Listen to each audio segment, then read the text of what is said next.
আমরা এখন পুরো বাংলাদেশের বিভিন্ন শিক্ষা প্রতিষ্ঠানে হোক স্কুল কলেজ কিংবা বিশ্ববিদ্যালয় আমরা একটি জিনিস লক্ষ্য করছি যে আমাদের যারা শিক্ষক রয়েছেন শিক্ষকদেরকে একটি বাধ্যতামূলক পদত্যাগ করানোর একটি ট্রেন্ড চালু হয়েছে।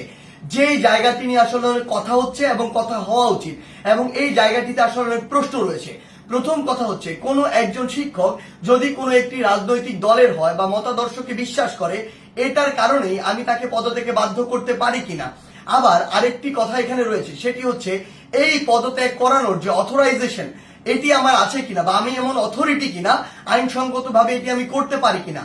তার পূর্বে আমাদের বিশেষ কিছু প্রেক্ষাপটগুলো চিন্তা করতে হবে। আসলে আমরা আমাদের জায়গা থেকে যারা স্টুডেন্ট রয়েছে রানিং তারা অনেকে শুধু মনে করি যে আমরাই মনে হয় পদত্যাগ করাচ্ছি, কিন্তু আমরা জানি না এর পিছনে আসলে কি কি ঘটনা রয়েছে কিংবা কি কি প্রেক্ষাপট রয়েছে।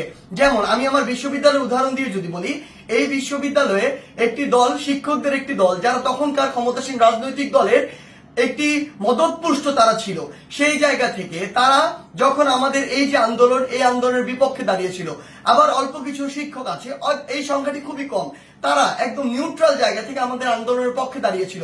আবার একটা বড় সংখ্যক শিক্ষক ছিল যারা আমাদের আন্দোলনের ঠিকই পক্ষে দাঁড়িয়েছে, কিন্তু তারা আমাদের স্বার্থ চিন্তা করে নয় বরং এই স্বার্থ চিন্তা করে দাঁড়িয়েছিল যে এরপরে যদি কোনো রাজনৈতিক দল ক্ষমতায় আসে তারা ওই রাজনৈতিক দলের আসলে একটি গুরুত্বপূর্ণ স্টেক হোল্ডার, তখন তারা এই ফলটি ভোগ করবে। অর্থাৎ আলটিমেটলি এখানে দুইটি ভাগ রয়েছে। আমাদের এটি মনে করার কোনো কারণ নেই যে আগের যে দলটি ছিল যারা আমাদের বিপক্ষে ছিল তারা বাদ দিয়ে সবাই আমাদের পক্ষে, বরং ব্যাপারটি এমন নয়। আমরা যদি স্কুল কলেজের ক্ষেত্রে এই বিষয়টি লক্ষ্য করি তাহলে আমরা দেখতে পাবো হয়তো কোন শিক্ষক হয়তো আওয়ামী লীগের রাজনীতির সাথে জড়িত ছিল, কিন্তু থাকে বলেই তাকে আমি পদত্যাগ করাতে পারি কিনা বা করানো উচিত কিনা। যে কেউ যে কোনো রাজনৈতিক আদর্শে বিশ্বাসী হতে পারে, কিন্তু আমার প্রশ্নটি হচ্ছে ওই রাজনৈতিক আদর্শে বিশ্বাসী হয়ে তিনি কি ক্ষমতার অপব্যবহার করে শিক্ষার্থীদেরকে চরমভাবে বাধা দিয়েছেন কিনা, শিক্ষার্থীদেরকে হেনস্থা করেছেন কিনা, কিংবা শিক্ষার্থীদেরকে কোনো একটি বিপদে ফেলেছেন কিনা, এই বিষয়গুলো আমাদেরকে লক্ষ্য রাখতে হবে। ইভেন যদি তিনি এই কাজগুলো করেও থাকেন তারপরও তার বিরুদ্ধে এরকম একটি প্রক্রিয়া পদত্যাগ করানোর জন্য যে বাধ্য করা এটি আমি করতে পারি কিনা, এই অথরিটি আমার আছে কিনা। আমরা আমাদের জায়গা থেকে মনে করি এটি একটি নিয়মতান্ত্রিক আইনসঙ্গত প্রক্রিয়ার দিকে যাওয়া উচিত এবং এটি তদন্ত সাপেক্ষে হওয়া উচিত। আমরা যদি পিছনের কিছু ঘটনা আসলে লক্ষ্য করি তাহলে কি বিষয়গুলো দেখব। আমরা দেখব প্রত্যেকটি স্কুলে আওয়ামী লীগ ফ্যাসিস্টের আমলে আসলে যে শিক্ষকরা আওয়ামী লীগের তোষামতি করে তেলবাজি করে ডমিনেট করেছে, আরেকটি শিক্ষক ছিল আরেকটি গোষ্ঠী যারা আসলে চুপ ছিল ওই পুরো সময়টুকুতে। এমনটি ভাবার কোনো কারণ নেই যে তারা নিউট্রাল ছিল, তারা তাদের জায়গা থেকে হয়তো এমন আরেকটি দলের ছিল যে দলটি তখন ক্ষমতায় ছিল না। এখন বর্তমান সময় এসে ওই শিক্ষকদের উদ্দেশ্য হচ্ছে উপরের জায়গাগুলোতে প্রিন্সিপাল হোক কিংবা হচ্ছে প্রফেসর হোক কিংবা ভিসি হোক বা এরকম যে কোনো হেডমাস্টার হোক, যেই পদগুলোতেই হোক না কেন ওই পদগুলোর ওই মানুষগুলোকে সরাতে হবে। যদি আমি সরাতে পারি তাহলে আমি এখন ওই পদটিতে গিয়ে বসতে পারবো। এটার কারণে তারা আসলে কি করছে, তারা তাদের ক্লোজ কিংবা কাছের কিছু স্টুডেন্ট কিংবা কিছু স্টুডেন্টকে বিভিন্নভাবে মোটিভেট করে কিংবা কিছু স্টুডেন্ট যারা অতি উৎসাহী বা যাদেরকে সহজে আসলে ইমোশনালি ড্রিভেন করা যায় ওই স্টুডেন্টদেরকে বিভিন্নভাবে প্রভাবিত করে তারা এরকম একটি মব তৈরির চেষ্টা করছে ওই টিচারদেরকে নামানোর জন্য। বলার সময় এমন ভাবে বলছে সে যেন একজন ফেরেশতা, কিন্তু আলটিমেটলি তার উদ্দেশ্য ওইটাই যে ওই শিক্ষককে স্টুডেন্টদের মাধ্যমে সরিয়ে স্টুডেন্টদেরকে জাস্ট টুল হিসেবে ইউজ করা হয়, সরিয়ে তাকে ওই পদটিতে গিয়ে বসতে হবে, এটি হচ্ছে তার উদ্দেশ্য। আবার এখানে আরো বিশেষ কিছু বিষয় রয়েছে। বিষয়গুলো হচ্ছে এরকম যে টিচারদের মধ্যে কিছু নোংরা পলিটিক্স রয়েছে। আসলে আগে হয়তো পূর্ব কোনো শত্রুতা ছিল বা পূর্বের কোনো একটি রাগ বা ক্ষোভ ছিল, যেই রাগ বা ক্ষোভটিকে আবার এখন মেটানোর জন্য তারা এই ব্যবস্থাটুকু গ্রহণ করে। স্টুডেন্টদের যে সাইডটা ওই সাইডটা কিন্তু আসলে জানে না যে এর ভিতরে কি কি পার্সপেক্টিভ রয়েছে। এই টিচারগুলো দেখা যায় কিছু স্টুডেন্টকে ব্যবহার করে, আশেপাশের কিছু ছেলে যেই ছেলেগুলো আসলে এরকম কোনো কিছু চিন্তা না করে কিছু টাকা দিয়ে ওই ছেলেগুলোকে প্রভাবিত করা যায় কিংবা অন্য কোনো সুবিধা দিয়ে প্রভাবিত করা যায় কিংবা পরবর্তীতে কোনো একটি পদ পদবীর সুবিধা দিয়ে আসলে ওই ছেলেগুলোকে প্রভাবিত করা যায়। ওই সামগ্রিক বিষয়গুলো দিয়ে এই কাজটি করা হচ্ছে।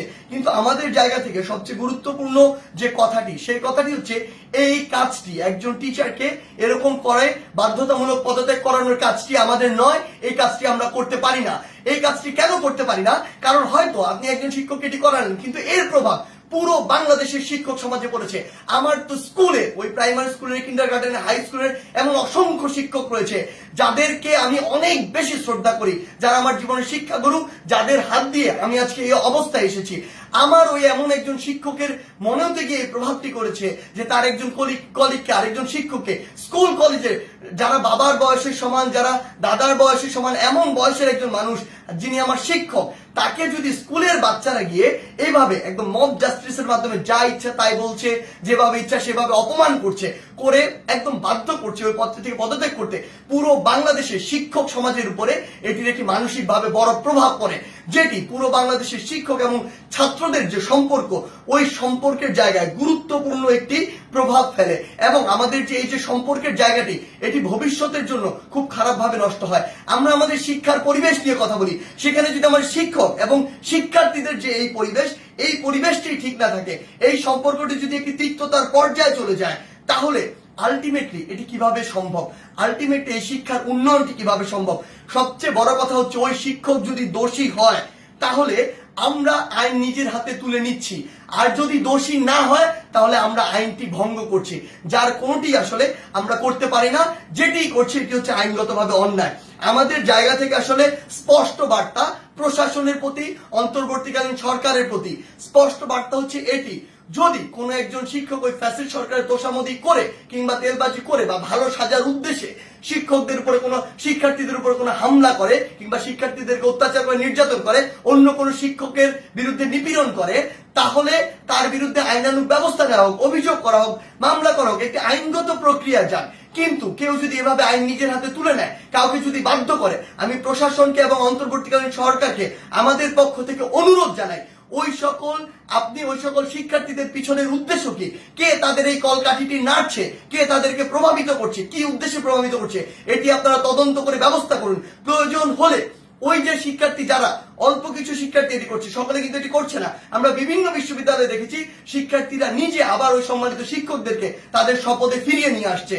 আমরা আমাদের জায়গা থেকে বলি, যারা উদ্দেশ্য প্রণোদিত ভাবে এই কাজগুলো করছে তাদের উদ্দেশ্যে আপনারা তদন্ত কমিটি গঠন করুন। প্রয়োজনে ওই সকল শিক্ষার্থীদেরকে আপনারা আইনের আওতায় নিয়ে আসুন যারা এই কাজটি করছে। কারণ ওই সকল শিক্ষার্থী না, ইভেন আমিও কোনো অথরিটি না, আমারও কোনো এই অথরিটি নেই যে আমি আইন নিজের হাতে তুলে নিব, কিংবা আমার এমন কোনো অথরিটি নেই আমি একজনকে পদত্যাগ করতে বাধ্য করব।